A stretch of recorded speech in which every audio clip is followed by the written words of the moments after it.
Naitwa Livingstone Joseph. Sasa tueleze kuhusiana na taarifa hii ya kifo, ilikuwaje, ulipataje taarifa? Nilikuwa kuanzia baba toki kama wiki huko kwa therapy. Amekuja tu na mada anasema anakunywa sumu. Tunambembeleza ambia sumu haifai nini. Leo kuamka asubuhi akaningia nikampa salama, akatokea mjomba mmoja tu, mjomba Ndiogi. Akasema lazima nijinyonge. Tukamwambia ina haja kujinyonga, kwa nini unafanya hivyo? Hii pombe ndio inafanya, punguza pombe kidogo angalau uzopeleke hospitali. Nimeenda na kuna shughuli yangu, nimeenda kucheka. Kwa hivi nampigia simu mara kwanza, pili, tatu apokee simu, ndio nimekuja sasa, ndio nikakuta taarifa za mimi. Pole sana. Kwa nini alikuwa anasema atakunywa sumu? Nini ambacho kilimsibu?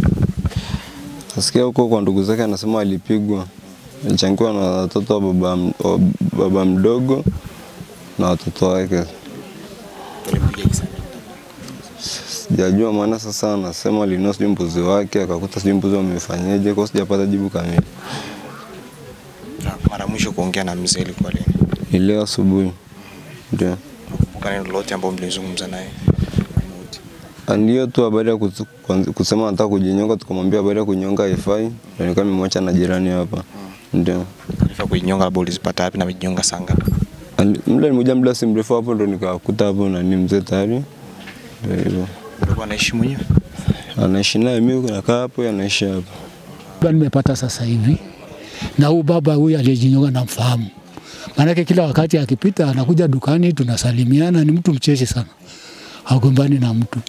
Lakini alikaa maisha yake ikawa ni ngumu. Maana alikuwa anaishi na mtoto wake tu. Mke mwenyewe amemwachana naye siku nyingi.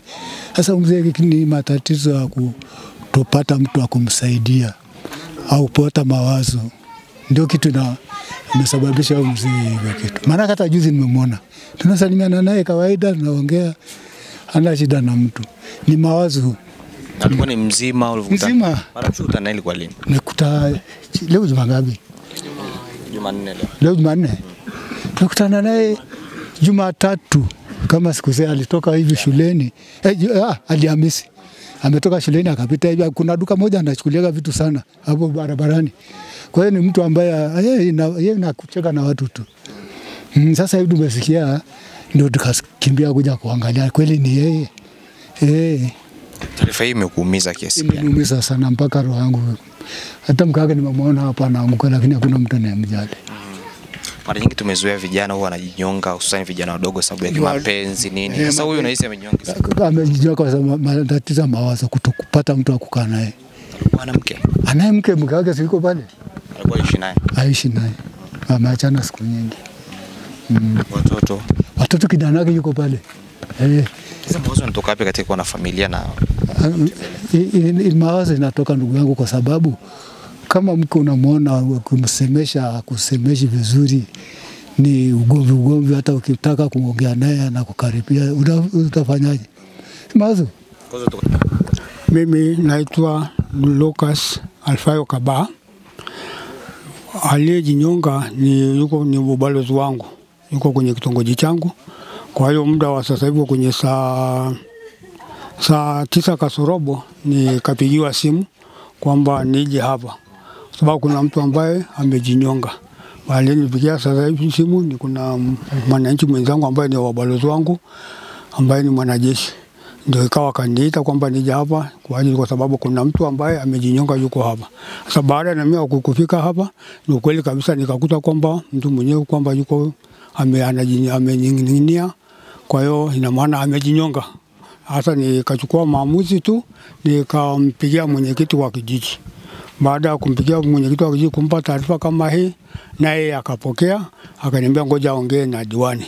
Baada hiyo sasa naye ndio yuko ndio anazungumza na diwani. Sasa nafikiri kwamba watakuwa wameshapeleka swala labda kutafuta polisi kwa ajili ya kuja kuangalia mwili hapa. Nilipokaa nikamuita tena mwenyekiti wa kitongoji, na bahati nzuri naye yuko hapa, ameshafika. Kwa hiyo ameshamuona. Kwa hiyo ndio hali halisi mimi ambaye ninaofahamu kwa marehemu huyu ambaye amejinyonga. Sawa, mmemkuta kwenye mazingira gani, amejinyonga kutumia nini? Nimekuta tu kwenye mazingira kwa sababu amening'inia kamba juu.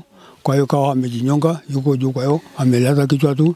Bahati tu, lakini hata yuko anakanyaga chini, lakini yuko kwenye mazingira ambayo kamba iliko shingoni. Kamba ina gani? Kamba ni kamba ya nani?